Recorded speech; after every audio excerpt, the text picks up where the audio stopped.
Hello everyone, this is DEEKSHA SHETTY from Computer Science and Design branch. So I'm here to give my innovation idea on home appliances controller using mobile phone.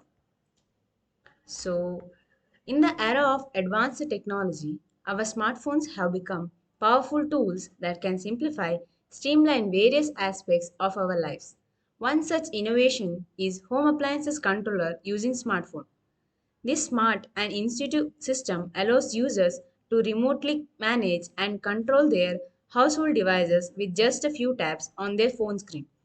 This setup opens up a whole world of possibilities, providing convenience, energy efficiency, and enhanced user experience.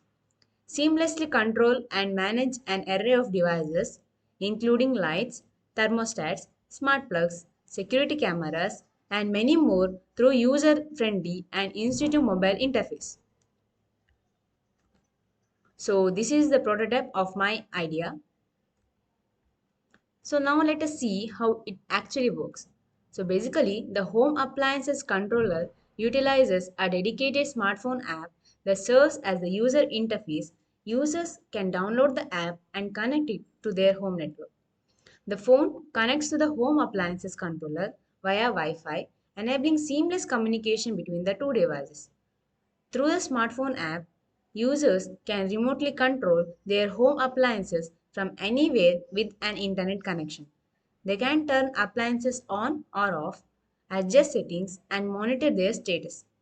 The app often supports automation features, allowing users to create custom routines or scenes. For example, users can set up a good morning scene and that turns on lights and coffee maker automatically. Thank you.